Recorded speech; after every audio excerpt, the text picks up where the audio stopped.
Welcome to the S.O.A.P video series from Oak Tree Community Church. We are working our way through the book of First Chronicles, and this is our third week in the series.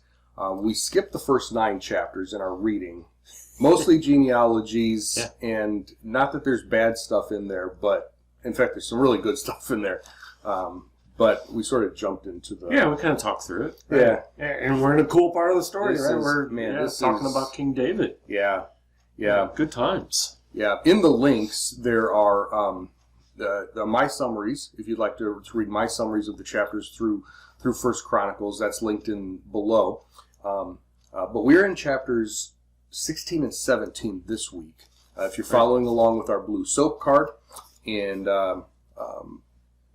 so only 2 chapters, most of 2 chapters, because we actually got into 16 a little bit last week. Right.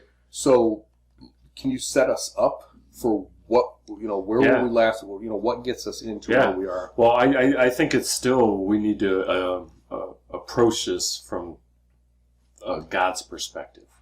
And we had talked about this before. I'm not going to cover it all again, but it sure seems like Chronicles is more through God's lenses, right? Or seeing it through His eyes. So we need to keep that in mind. And then in the first couple of readings for this week, it's kind of weird, right? Because we're in Chronicles, and David hands over a song. Yeah. So there's a song that is in Chronicles, and you're like, why isn't it in Psalms? Why isn't it in someplace else? Why is it here? So there's a lot of kind of behind the scenes going on here too.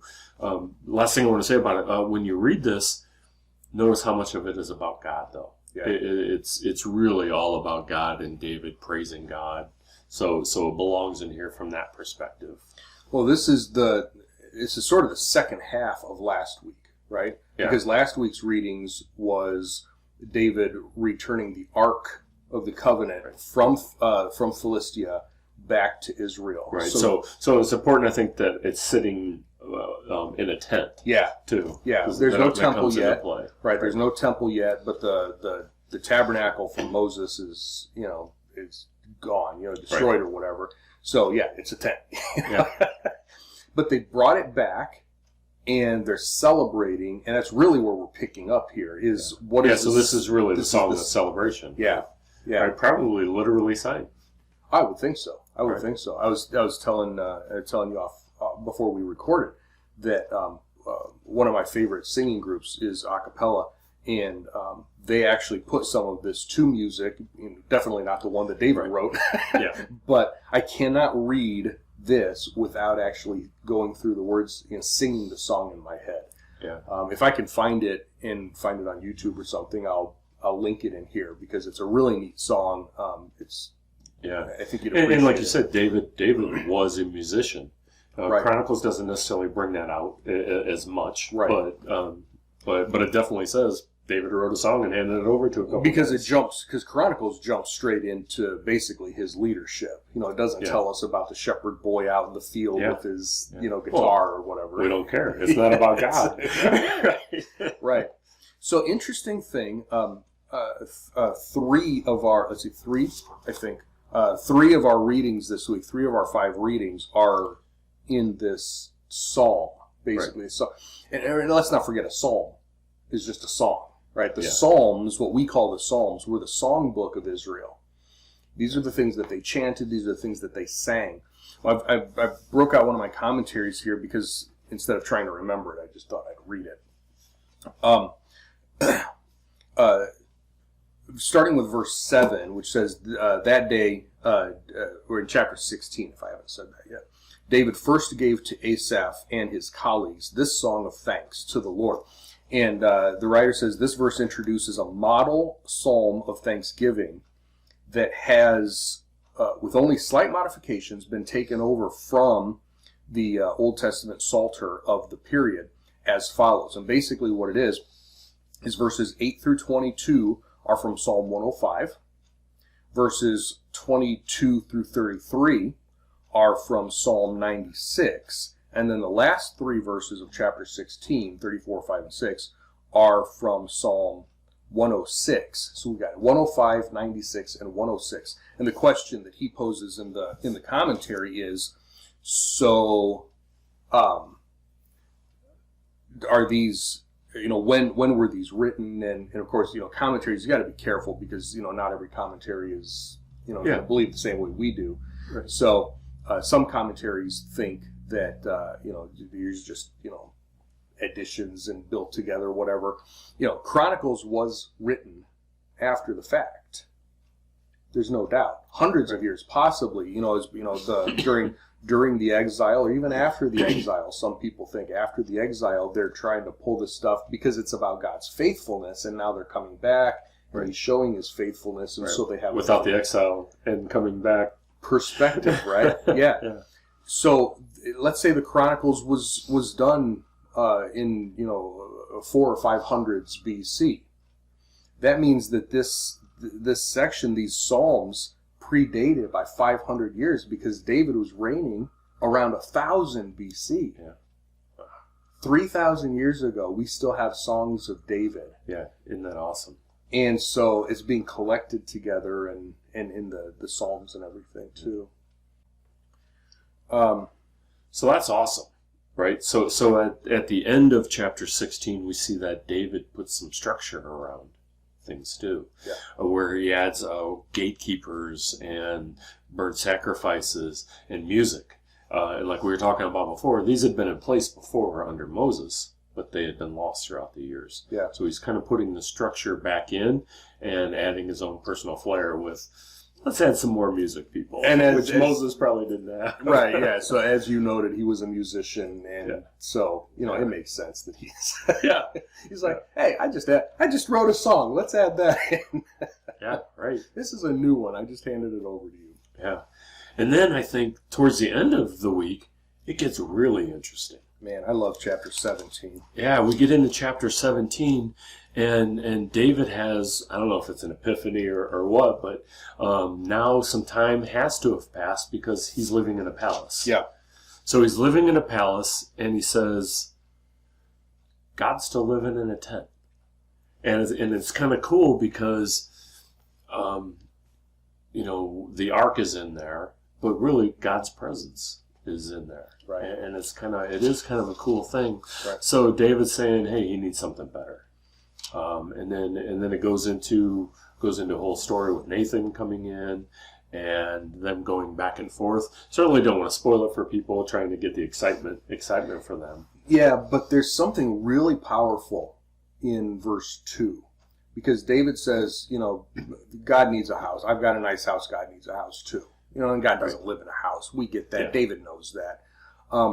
But Nathan is the prophet at the time, right? God's spokesman. And Nathan says to David, go do it. God is with you. And then in verse 3, God says to Nathan, I didn't tell you to tell him that.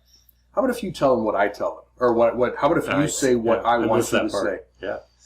And so Nathan had to come back to David.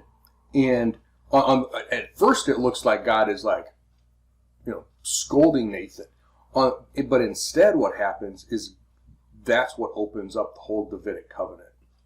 So there is a little, we got to be careful, those of us who speak for God, who speak, who teach, whatever, we got to be careful in what we say. We want to make sure that we're very accurate in what we say. And I think that this is, even back then, Nathan's like, I think that's a great idea. God will be with you. God's like, come here.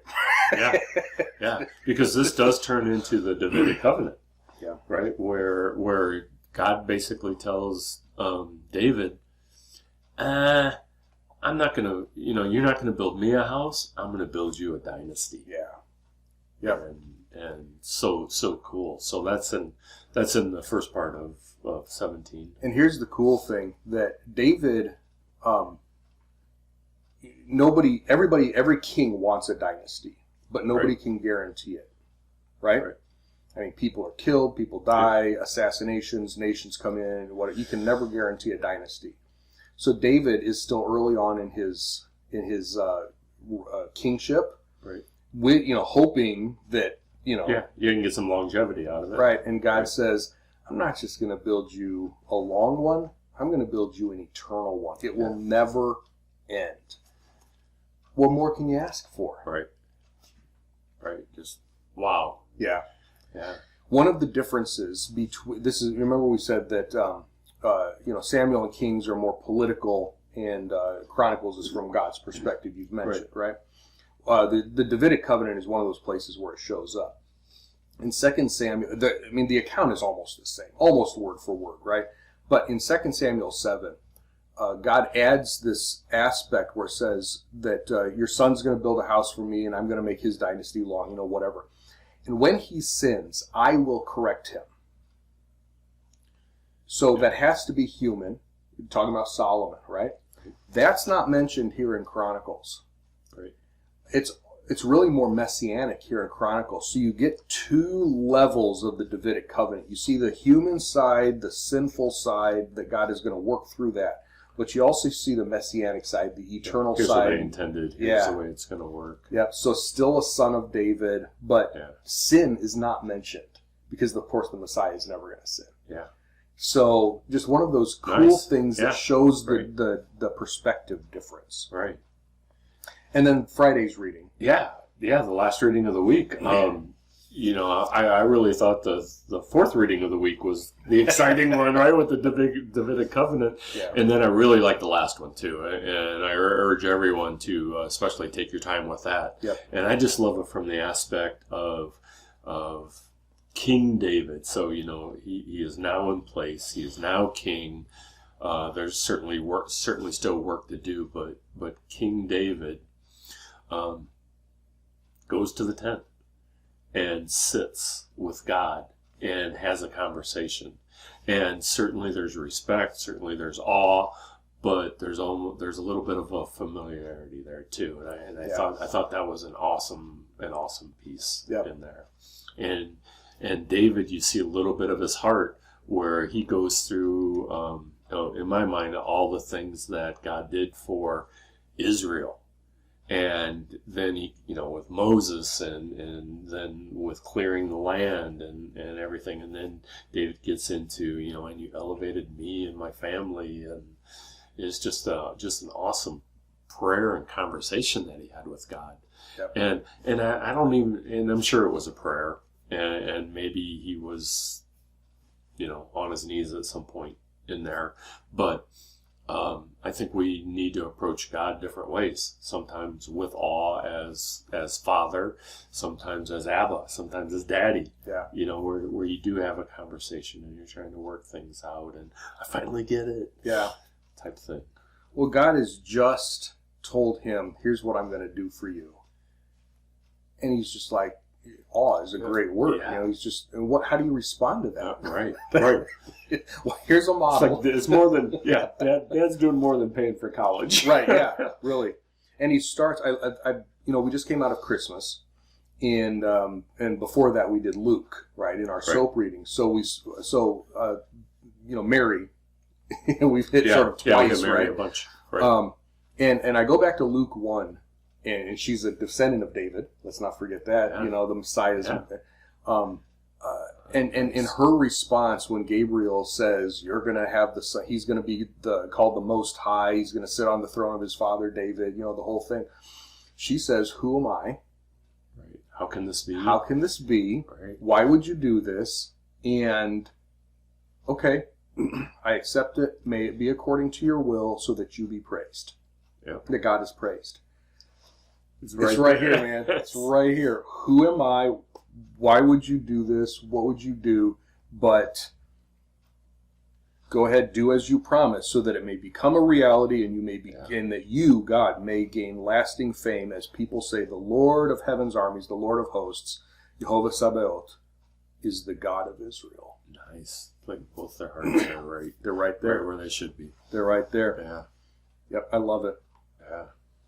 Yeah, great place to end. Yeah, and that's really the attitude that God is looking for, right? Right. Psalm. How hard is that? Psalm 8. What is man that you are mindful of him?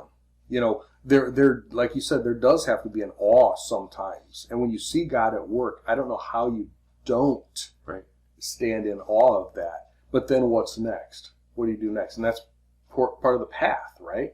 as we see what he's doing, as we learn about him, it should awe us. It should make us want to know him better, love him more. Right. Yeah, I want more of that. I want to learn more about that. Yep. Be more like that. Yep.